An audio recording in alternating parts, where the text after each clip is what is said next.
ನಾವು ಧ್ವನಿ ಎತ್ತಿರೋದು ಅಲ್ಲಿ ಕಷ್ಟಪಟ್ಟು ಬೆವರು ಸುರಿಸಿ ಬೆಳಗಿನ ಸಾಯಂಕಾಲದವರೆಗೂ ಆ ಭೂಮಿ ತಾಯಿ ನಂಬ್ಕೊಂಡು ಜೀವನ ಮಾಡ್ತವರಲ್ಲ, ಅವ್ರ ಪರವಾಗಿ ಧ್ವನಿ ಎತ್ತಿ ಇವತ್ತು ನನ್ನ ಕಾರ್ಯಕರ್ತರು, ನನ್ನ ರೈತ ಬಂಧುಗಳು ಈ ಪಾದಯಾತ್ರೆ ಭಾಗವಹಿಸಿರ್ತಾರೆ. ಅದರಿಂದ ಇಲ್ಲಿ ಈ ವಿಷಯದಲ್ಲಿ ಯಾವುದೇ ಕಾರಣಕ್ಕೂ ಮರಳಾಗಬೇಡಿ.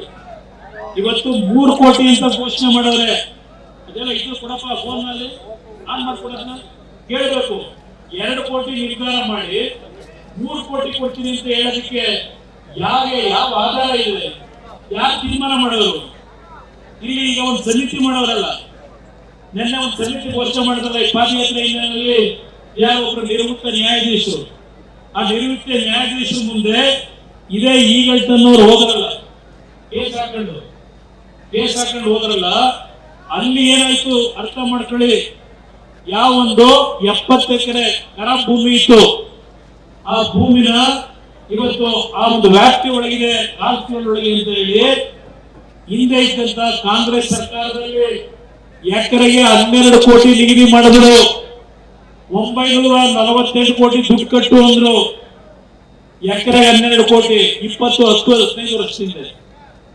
ಹಾಗಿದ್ರೆ ಅಲ್ಲಿ 12 ಕೋಟಿ ಸರ್ಕಾರ ಏನು ಫಿಕ್ಸ್ ಮಾಡ್ತು, ರಾಮನಗರದ ಜಿಲ್ಲಾಧಿಕಾರಿಗೆ ಉಪಯೋಗ ಮಾಡ್ಕೊಂಡು ಇದೇ ಸತ್ಯಶೋಧನಾ ಸಮಿತಿ ಕಾಗೋಡು ತಿಮ್ಮಪ್ಪ ಕಂದಾಯ ಸಚಿವರು ಪಾಪ ವ್ಯಾಪಾರ ಮಾಡಕ್ ನೋಡಿದ್ರು ಕೂಡ ದುಡ್ಡಿರ್ಲಿಲ್ಲ. ಅವ್ರ ಅಪ್ಪ ಇಲ್ಲ, ಇವತ್ತು ಅವ್ರ ಅಣ್ಣ ಇಲ್ಲ, ತೀರ್ಕೊಂಡು ಹೋಗೋರೆ. ಇರೋರೊಬ್ಬ ದುಡ್ಡು ಕೇಳಿದ್ರೆ ಎಲ್ಲಿಂದ ತಂದು ಕೊಡ್ತಾನೆ? ಅದಕ್ಕೆ ಸೇರಿಸಿದ್ರು 948 ಕೋಟಿ ಕಟ್ಟು ಹೋಗ್ತಾರೆ.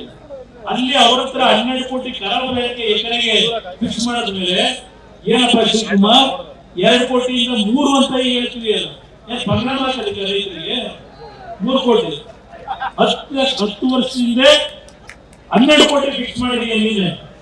ಇವತ್ತಲ್ಲಿಗೆ ರೈತರಿಗೆ ಯಾವ ರೇಟ್ ಫಿಕ್ಸ್ ಮಾಡ್ಬೇಕು? ಎಕರೆಗೆ ಯಾವ ರೇಟ್ ಫಿಕ್ಸ್ ಮಾಡಬೇಕು ಯೋಚನೆ ಮಾಡಿ. ಇದು ಅಶೋಕ್ ಹೇಳಿದಂಗೆ ದರೋಡೆಕೋರ ಸರ್ಕಾರ ಇದೆ, ದರೋಡೆಕೋರ ಸರ್ಕಾರ. ಸರ್ಕಾರ ಮಂತ್ರಿ ಆಗೋದಕ್ಕೆ ನಾನು ಹೇಳಲ್ಲ, ಆ ಪಕ್ಷದ ಶಾಸಕರುಗಳು ಮಂತ್ರಿ ಆಗದಿರ್ತಾರೆ, ಹಿಂದೆ ಮಂತ್ರಿ ಆಗಿದ್ದಾರೆ ಹೇಳ್ತಾರೆ. ಏನ್ ಮಾಡೋದು? ನಮಗೆ 100 ಕೋಟಿ 150 ಕೋಟಿ ಕೇಳ್ತಾರೆ, ನಾವೇನ್ ತಿಳ್ಕೊಳ್ಳೋದು? ಇದು ಈ ಸರ್ಕಾರ ನಡೆಸಿರೋದು.